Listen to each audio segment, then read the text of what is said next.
जय गोमाता जय गोपाल. मित्रांनो, तंत्रज्ञानाचा मर्यादित वापर पाहिजे आपण कायम म्हणतो. मर्यादित वापर का हवा? तर मूळ विज्ञान बायपास नाही झालं पाहिजे. ती घुसळण्याची जी प्रक्रिया ती बायपास नाही पाहिजे. आमचा विरोध कशाला आहे? विरोध क्रीम सेपरेटरला आहे. जे सेंट्रिफ्युगल मशीन आहे, हाय आरपीएम वर गरगर गरगर गर फिरतं. एका साईडला क्रीम क्रीम पडते आणि त्याला दह्याचं विरजन लावून लोणी मोठमोठ्या बॉयलरमध्ये इंडस्ट्रीमध्ये ते तयार होतं. त्याला बटर ऑइल म्हणतात. आणि मग लोक काय करतात, तुपाचे बटर ऑइलचे साईड इफेक्ट म्हणून तुपाच्या माती मारतात. पण वैदिक पद्धतीने बनलेलं दूध हे खूप चांगलं. दुसरा विरोध आहे आमचा, घरी 8-8 दिवस साई काढून ठेवतो, त्यात बॅक्टेरिया तयार होतो आणि त्यात पण परत एकदा मिक्सरला एका साईडनी गरगर फिरवतो, त्याचं लोणी काढतो आणि मग त्या प्रक्रियेतनं बनलेलं तुपाला विरोध आहे.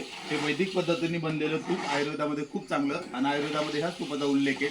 आणि पहिलं आपण जे मशीन वापरायचो त्या मशीनला खूप साऱ्या मर्यादा होता. ॲटोमॅटिक मशीन होतं, टॉर्क कमी होता, फक्त 120 वॅटचं मोटर होतं आणि कंट्रोलर फार चांगला नसल्यामुळं अख्खं 24 वोल्टचं सिस्टम फ्लक्च्युएट करायचं ते. पण हे मशीन तसं नाही आहे. हे मशीन अर्धा HP मोटर आहे, म्हणजे जवळपास 375 वॅटची मोटर आहे. VFD तंत्रज्ञान आहे, व्हेरिएबल फ्रिक्वेन्सी ड्राईव्ह ज्याला आपण म्हणतो, ते ह्याच्यामध्ये आहेत आणि त्यामुळे टॉर्क खूप चांगला मिळतो. सगळ्यात महत्त्वाचं, फॉरवर्ड किती वेळ असावं, रिव्हर्स किती वेळ असावं आणि मधला होल्ड टायमिंग किती वेळ असावा, हे सगळं ह्याच्यामध्ये सिस्टम आहे.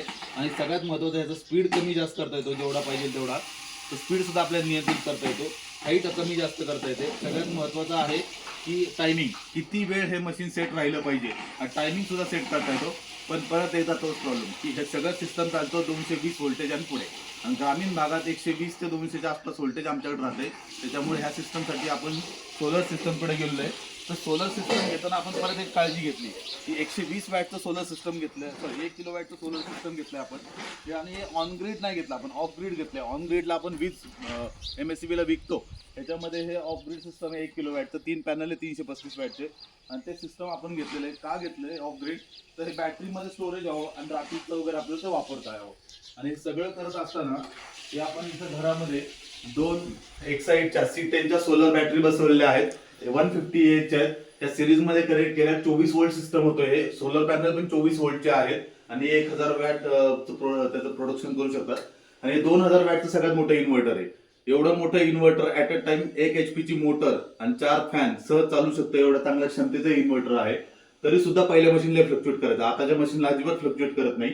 आणि हे इन्व्हर्टर आपल्याला उन्हाळ्यात सुद्धा कामाला येतं किंवा ज्या ज्या पावसाळ्यात लाईट जाते कधी, कारण एवढ्या काही सांभाळत असताना गाईंच्या पिण्याच्या सगळ्यात महत्वाची सोय पहिली केली पाहिजे. तर लाईट जर 4-4, 5-5 तास जरी गेली तरी गाईंना पिण्याचा प्रॉब्लेम कुठेही येत नाही. 1 HPचं आपलं टाकीवरचं मोटर आपण चालून ते सगळं पाणी आपण गाईंना पुरवू शकतो. त्यामुळे तंत्रज्ञानाचा मर्यादित वापर हा अत्यंत फायदेशीर आहे. मूळ गाभ्याला हात घालणार नसावा हा विषय. आणि सगळ्यात महत्वाचं, ग्रामीण भागात 24 तास लाईट असतं, एक वेगळं सुख आहे. ते सुख आपल्याला ह्या सगळ्या सिस्टम मधनं मिळतं. त्यामुळे मी नेहमी म्हणतो, माझ्यातला इंजिनियर जो आहे तो जागा राहिला पाहिजे, कॉर्पोरेट क्षेत्रातला जो अनुभव तो जागा राहिला पाहिजे. पण त्याच वेळेत माझ्यातलं अध्यात्म आणि मूळ विज्ञान जे आहे ते आम्ही बायपास होणार नाही याची पुरेपूर काळजी घेतो. आणि तंत्रज्ञानाचा हा वापर खरंच खूप चांगला आहे. जय गोमाता जय गोपाल.